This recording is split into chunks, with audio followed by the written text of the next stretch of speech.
Olá, sejam muito bem-vindos a mais um vídeo do estudo Visão Comparativa dos Evangelhos. Fico feliz em ter você aqui comigo hoje. Meu nome é Wellington Lima. Hoje nós vamos falar do encontro de Jesus com a mulher samaritana no poço de Jacó, que ocorreu na Samaria. Isso está relatado no Evangelho de João, capítulo 4, versículos 5 a 42. Para não ficar um estudo muito longo, nós vamos repartir esse estudo em 4 partes. Nós vamos tratar do versículo 5 ao versículo 18 na parte 1, versículo 19 ao versículo 30 na parte 2, versículo 31 a 38 na parte 3 e finalizaremos com os versículos 39 a 42 na parte 4. Então aqui nessa primeira parte nós vamos tratar de João capítulo 4, versículos 5 até versículo 18. Vamos lá? João capítulo 4, versículo 5. Veio, pois, a uma cidade de Samaria, chamada Sicar, junto à propriedade que Jacó deu a seu filho José. Samaria. O país, uma região montanhosa do Oriente Médio, constituída pelo antigo reino de Israel, situada em torno de sua antiga capital Samaria e rival do vizinho reino do sul, o reino de Judá. Depois que o reino do norte, com sua capital em Samaria, foi derrotado pelos assírios, muitos judeus foram deportados para a Babilônia, e estrangeiros foram levados para colonizar Israel e ajudar a manter a paz. O casamento misto entre estrangeiros e judeus remanescentes resultou em um povo mestiço que se estabeleceu no reino do norte, e era considerado impuro na opinião de judeus eticamente puros. Os judeus odiavam os samaritanos porque sentiam que seus compatriotas haviam traído seu povo e sua nação por meio de tais casamentos. Os samaritanos haviam instituído um centro alternativo para adoração no Monte Gerizim, para concorrer com o templo em Jerusalém. Mas aquele havia sido destruído há 150 anos. Em face de tantos conflitos, os judeus faziam o possível para evitar viajar pelo território de Samaria. Mas Jesus não tinha razões para viver segundo essas restrições culturais. Talvez a rota por Samaria fosse realmente a mais curta, e foi a que ele tomou. Versículo 6. E ali estava a fonte de Jacó. Então Jesus, cansado do caminho, sentou-se assim junto à fonte. Era isso quase a hora sexta. A fonte de Jacó. Isso não é mencionado no Antigo Testamento. Foi chamado de fonte de Jacó, provavelmente porque foi transmitido pela tradição que ele cavou ou porque estava próximo da terra que ele deu a José. Cansado do caminho, sentou-se assim junto à fonte. Jesus estava fatigado com sua jornada e, portanto, antes de prosseguir, ele enviou seus discípulos à cidade mais próxima para conseguir provisões, pois não havia lugar na estrada onde pudesse encontrar alojamento. Tendo viajado a pé da Judéia, e tendo ele um corpo como o nosso, sujeito a fraquezas e que prova a verdade e a realidade dele como homem, ficou Jesus grandemente fatigado, tendo muito provavelmente viajado todo um dia. Fonte. As fontes eram quase sempre localizadas fora da cidade, ao longo da estrada principal. 2 vezes por dia, de manhã e ao entardecer, as mulheres iam retirar água. A hora sexta. Aproximadamente meio-dia, se for considerado o sistema de medição judaico. No entanto, se considerarmos que João estava utilizando a forma romana de computar o tempo, o que é muito mais provável pelas outras passagens que a gente vê no Evangelho de João, então esta seria 6 horas da tarde. A hora é anotada aqui, primeiro, para explicar o cansaço de Cristo. Ele já havia viajado várias horas. Segundo, para explicar sua sede. E terceiro, para explicar que os discípulos vão comprar comida. Versículo 7. Veio uma mulher de Samaria para tirar água. Disse-lhe Jesus: dá-me de beber. De Samaria, não da cidade de Samaria, pois essa estava a uma distância de 13 quilômetros, mas uma mulher que era samaritana e, sem dúvida, da cidade de Sicar. Tirar água. Que este era o emprego das mulheres, vemos em diferentes partes dos escritos sagrados. Os judeus diziam que aqueles que desejavam ter esposas iam aos poços onde as jovens estavam acostumadas a vir e tirar água. E supõe-se que mulheres de má fama frequentassem esses lugares também. No entanto, nesses países as mulheres nunca bebem água ao meio-dia, mas normalmente ao pôr do sol. Se o horário for meio-dia, talvez sua fama na cidade a obrigava a buscar água quando outras não estivessem, indo então nesse horário tão inusitado. Se for em torno das 6 horas da tarde, então seria o horário adequado para essa tarefa. Dá-me de beber.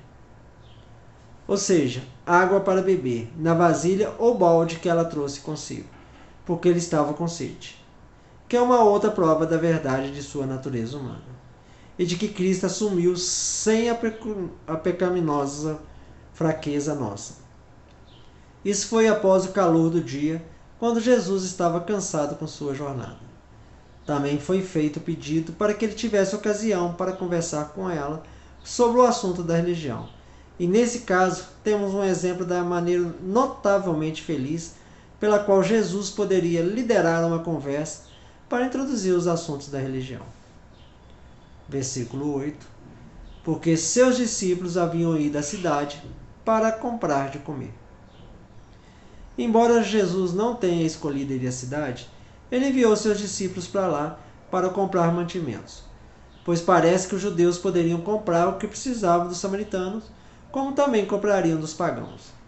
Mas eles não deveriam aceitar nada deles em termos de ajuda, pois em suas opiniões seria um crime igual ao consumo de carne de porco.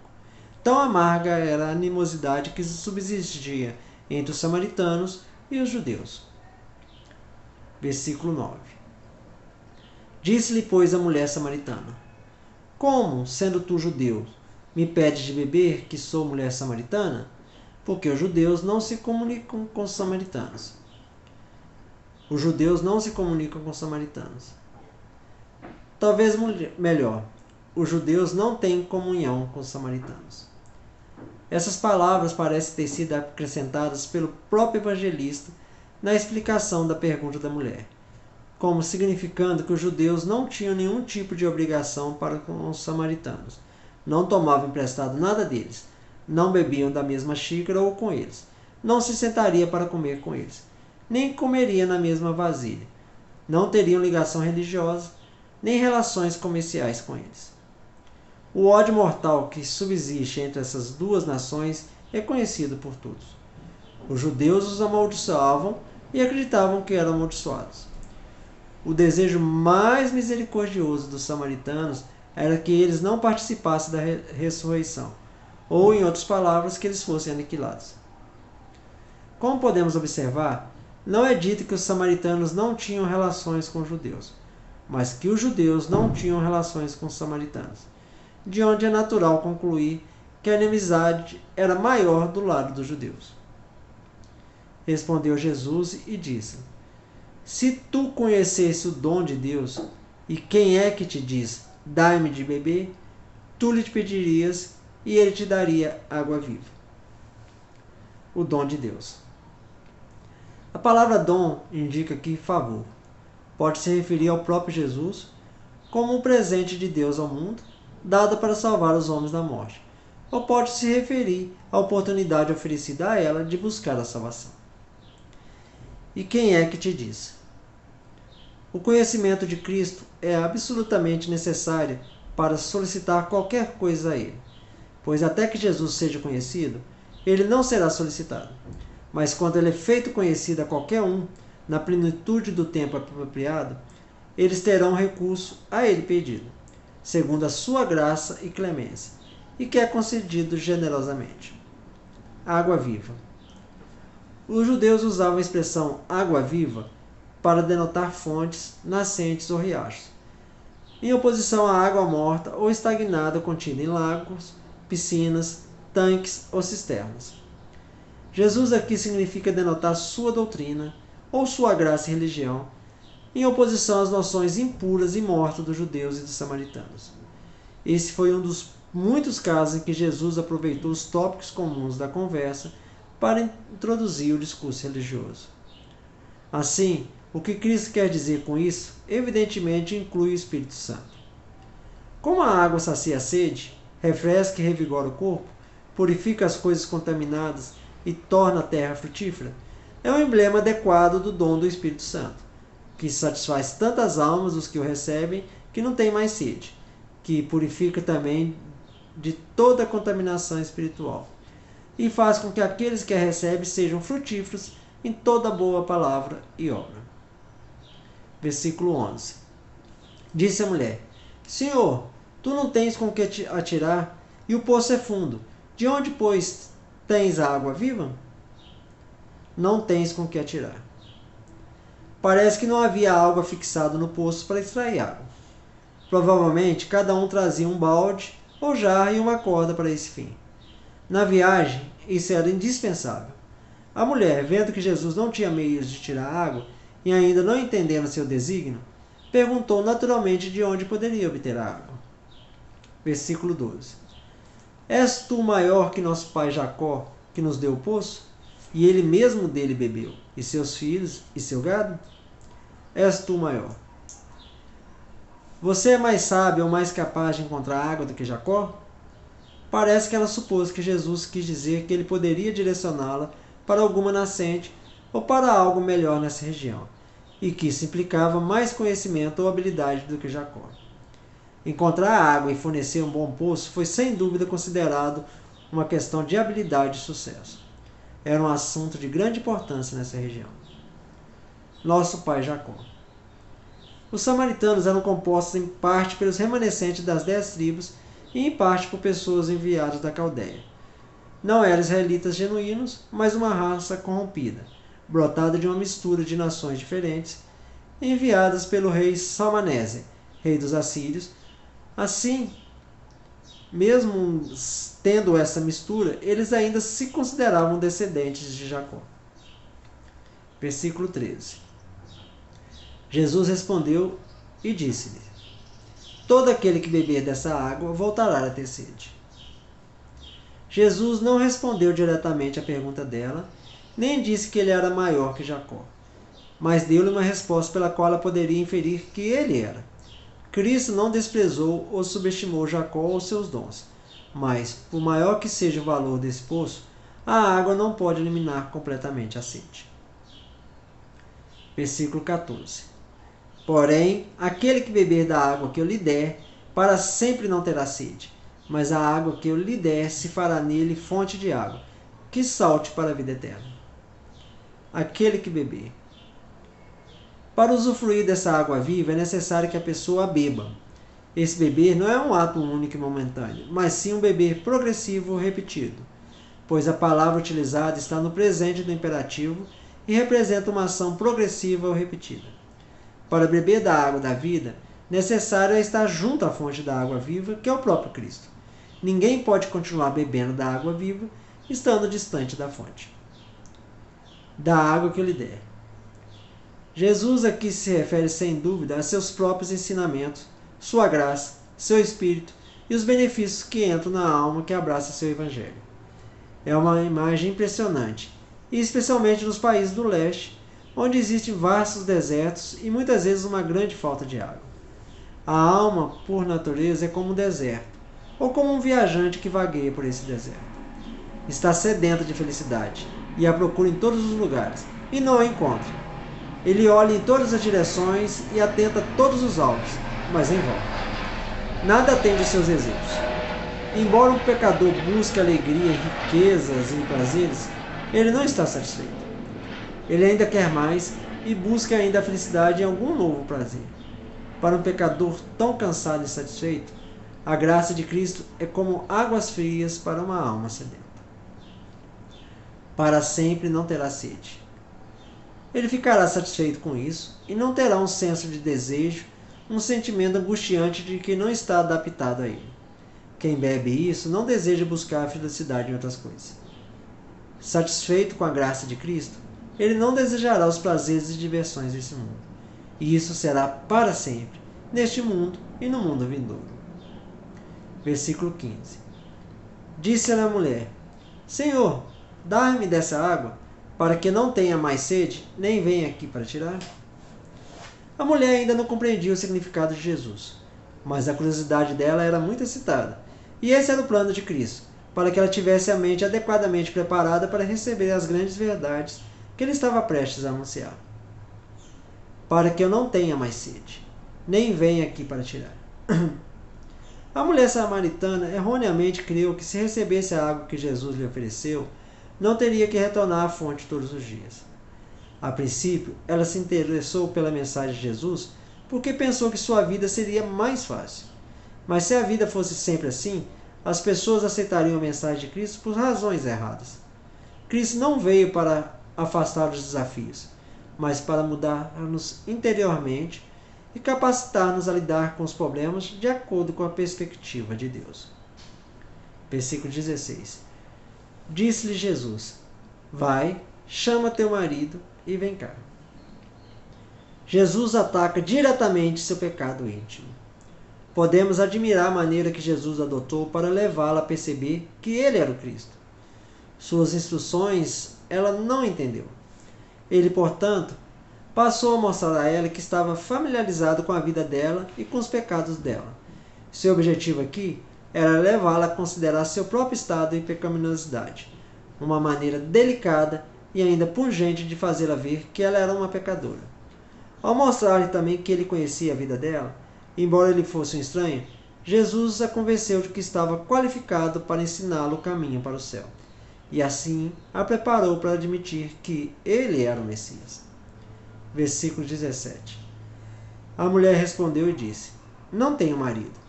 Disse-lhe Jesus: bem disseste, marido não tenho. Marido não tenho.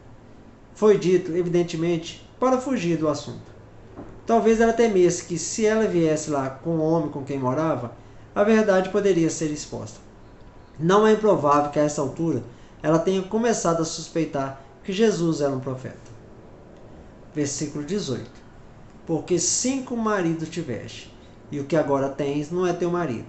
Isso com verdade disseste. Porque 5 maridos tiveste. Não está claro o caso dessa mulher. Ela pode ter sido casada legalmente com os 5 e pode ter se divorciado por algum mau comportamento próprio, não correspondendo ao adultério, pois a adúltera seria condenada à morte, tanto pela lei judaica quanto pelos samaritanos, e não se divorciaria. Ou ela poderia ter sido rejeitada por algum capricho de seus maridos, pois na época de Jesus, os divórcios eram muito comuns entre os judeus, de modo que um homem repudiava sua mulher por qualquer falha, ou até que morreram, ou que ela deixou indevidamente sem o devido divórcio legal. Qualquer um ou mais desses pode ter ocorrido nesse caso dessa mulher samaritana. O que agora tens não é teu marido. Isso deve significar que ela não era casada com o homem com quem agora vivia, pois Cristo parece ter assumido que os outros 5 foram realmente maridos, embora sua separação de alguns dos primeiros e seu casamento com o resto provavelmente tenham sido legais. A mulher com certeza era marginalizada, pois vivia com um homem que não era seu marido. Por essas palavras, a samaritana vai entender que Jesus é um profeta e a conversa vai prosseguir, avançando até mudar completamente o entendimento dessa mulher, como veremos nos próximos vídeos. Mas um dos ensinos que podemos aprender aqui é que Jesus se dissocia-se dos costumes da época. Primeiro, ele fala com a mulher. Os fariseus evitavam qualquer contato com mulheres não parentes. Segundo, teve contato com a samaritana. Na opinião dos rabinos, todos os samaritanos eram ritualmente imundos. E terceiro, ensinou a mulher. Os fariseus opinaram que seria melhor queimar a Torá, a lei de Deus, do que entregá-la a uma mulher. Aquela mulher era uma samaritana, fazia parte de um povo mestiço odiado. Era conhecida por estar vivendo em pecado e estava em um lugar público. Nenhum judeu respeitável conversaria com a mulher sob tais circunstâncias. Mas Jesus o fez. As boas novas são endereçadas a todas as pessoas, a despeito de etnia, posição social, cultural ou pecados anteriormente cometidos. Devemos estar preparados para compartilhar o Evangelho em qualquer tempo e lugar. Jesus transpôs todas as barreiras para compartilhar as boas novas, e nós que o seguimos devemos fazer o mesmo. Que esse estudo lhe tenha abençoado. Nos vemos no próximo vídeo, na segunda parte desse encontro de Jesus com a samaritana no poço. Nos vemos lá. Até a próxima.